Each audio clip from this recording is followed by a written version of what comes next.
आप सभी को गुड मॉर्निंग। एक बार वापस से आपका स्वागत है आपके अपने YouTube channel PP smart education के अंदर। हम पढ़ रहे थे फंजाई के बारे में। फंजाई के अंदर है वो हमने जो सामान्य जानकारी है वो प्राप्त की थी कि जो फंजाई वर्ड देने वाले थे गैस्पर्ड बोहीन, इसकी जो स्टडी है वो माइकोलॉजी कहलाती है।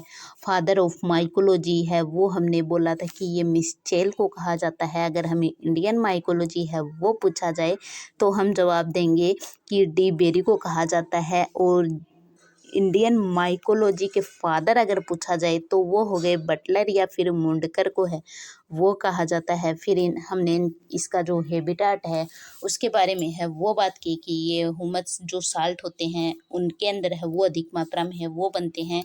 और इनके अंदर जो क्लोरोफिल है वो एब्सेंट होते हैं, क्लोरोप्लास्ट इनके अंदर एब्सेंट होता है। और इनमें जो पोषण है वो ये मृत कार्बनिक पदार्थों से है वो प्राप्त करते हैं। दो प्रकार के होते हैं, एक तो सेप्रोफाइटिक और एक हमने बात की थी कि पैरासाइट के रूप में, यानी कि मर्तोपजीवी और परजीवी के रूप में है ये अपना भोजन है वो प्राप्त करते हैं। मर्तोपजीवी के रूप में जो पोषण काम में लिया जाता है इनके द्वारा वो होती है एब्जॉर्वेशन विधि, जबकि पैरासाइटिक के रूप में जो पोषण है वो प्राप्त किया जाता है तो वो विधि होती है चुस्कांग विधि या हुस्टोरिया जो मेथड है वो इसको कहा जाता है। अब आगे है वो हम बात करने वाले हैं, यहाँ तक है वो हमने कल है वो पढ़ लिया था। सेप्रोफाइटिक फंजाई है वो ओस्मोफिक जो फंजाई होती है, यानी कि कहने का मतलब है कि शरीर की सामान्य सतह के द्वारा है वो अपना भोजन है ये प्राप्त करते हैं। ओस्मोट्रोफिक फंजाई है वो शरीर की सामान्य सतह के द्वारा अपना भोजन है वो प्राप्त करती है। ये इम्पोर्टेंट पॉइंट है, IMP लगाकर है वो हमें अच्छे से है वो नोट करना है। कुछ फंजाई तो होती है सहजीवी, कुछ फंजाई होती है सहजीवी जैसे कि लाइकेन। सम फंजाई अपर प्लांट्स की जड़ों में पाई जाती है जैसे कि माइकोराइजा। माइकोराइजा है वो होती है अपर प्लांट्स की जड़ों के अंदर है वो पाई जाती है। इनकी जो सेल वॉल है वो बनी हुई होती है, काइटिन की सेल वॉल है वो बनी हुई होती है। फंगल सेलुलोज है वो होती है ये, यानी कि इनकी जो फंजाई होती है इनकी सेल वॉल काइटिन की बनी हुई होती है। थैलस फंजाई का जो थैलस होता है वो कहलाता है माइसीलियम। जो ये फंगल सेलुलोज की बनी हुई होती है उसे कहते हैं पॉलीसेकेराइड या एन एसिटाइल एसिटाग्लूकेमाइन का पॉलीमस है वो इसको कहा जाता है इनको। और माइसीलियम है, माइसीलियम यानी कि इनकी प्लांट बॉडी किसकी बनी होती है माइसीलियम। माइसीलियम फंजाई फिलामेंट का बना हुआ होता है जिसे क्या कहते हैं, जिसे कहते हैं हाइपा। फिर हाइपा के बाद हाइफी और फिर माइसीलियम यानी कि सबसे छोटा हाइपा। हाइपा के जो बाद में है वो हाइफी और फिर बनता है माइसीलियम का निर्माण है वो होता है। इसके अंदर एक अपवाद है, यीस्ट होता है। इस ये सेकेरोमाइसीटेज यानी माइसीलियम है यीस्ट के अंदर है वो माइसीलियम कैसा होता है वो यीस्ट होता है, इसके अंदर है वो माइसीलियम है वो एब्सेंट होता है यीस्ट के अंदर। यानी कि अब तक है वो हमने की पढ़ा कि इनकी जो सेल वॉल है वो कैसी होती है काइटिन की बनी हुई। थैलस इसका माइसीलियम होता है, पहले हाइफा फिर हाइपी और फिर माइसीलियम। और जो यीस्ट होता है सेकेरोमाइसीटीज होते हैं उनके अंदर जो माइसीलियम होता है वो होता है एब्सेंट इनके अंदर।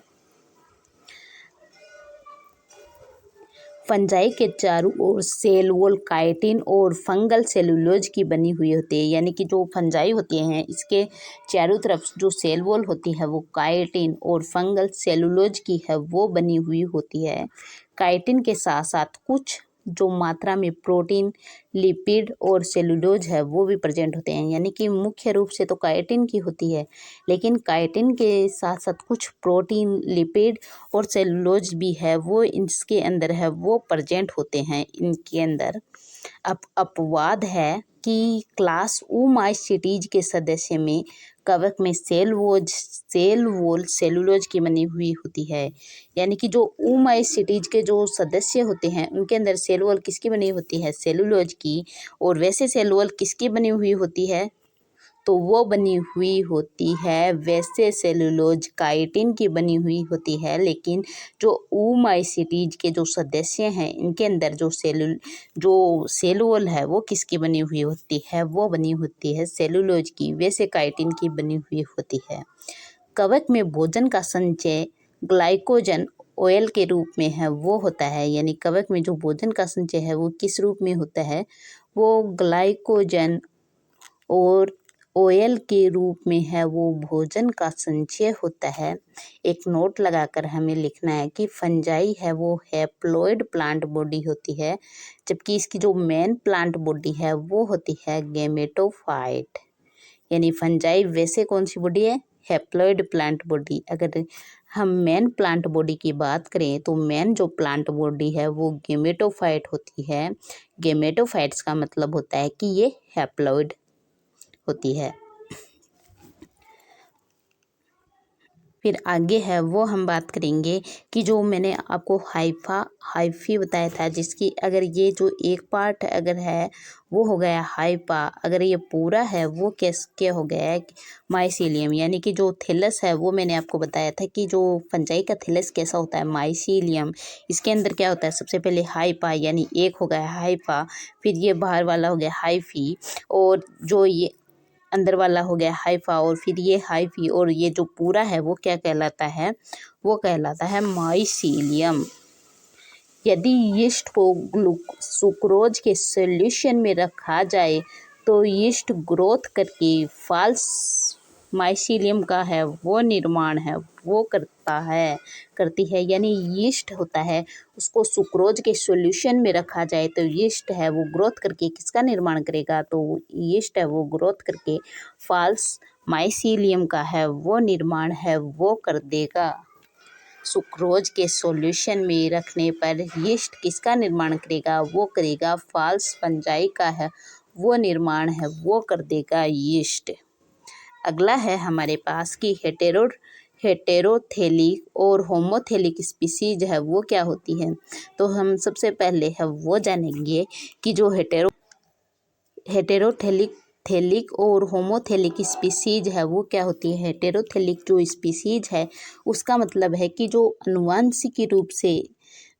अनुवांशिकी रूप से युग्मकों के मध्य है वो होती है, तो वो तो होती है हेटेरोथेलिक। यानी कि इसके अंदर क्या होता है कि जो भिन्न जातियां हैं वो पाई जाती हैं इसके अंदर हेटेरो में, जबकि जो होमोथेलिक होते हैं इनके अंदर क्या होती है? होमो यानी कि समान जो जातियां होती हैं उनके अंदर है ये होता है।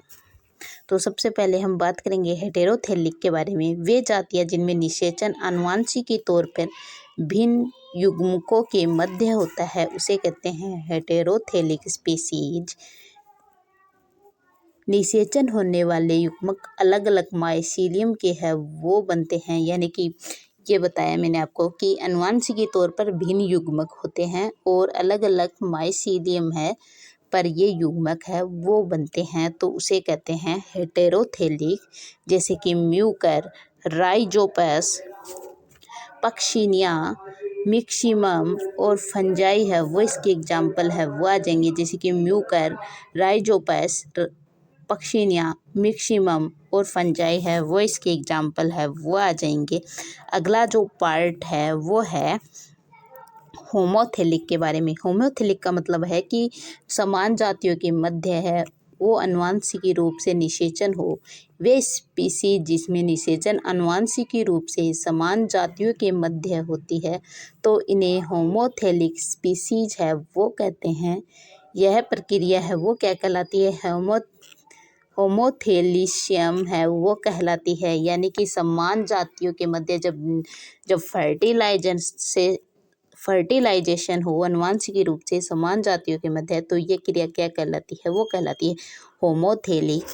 होमोथेलिक स्थिति में निषेचन होने वाले युग्मक एक ही थैलस यानी कि माइसीलियम पर बनते हैं, ये आनुवंशिकी रूप से है वो समान है वो होते हैं। यानी कि जब निषेचन में होने वाले जो युग्मक है वो एक ही माइसीलियम पर बने तो ये क्या कहलाते हैं, आनुवंशिकी रूप से समान है वो होते हैं। जैसे कि चेटोमियम के अंदर है वो ये क्रिया है वो होती है, तो उसे कहते हैं होमोथेलिक स्पीसीज।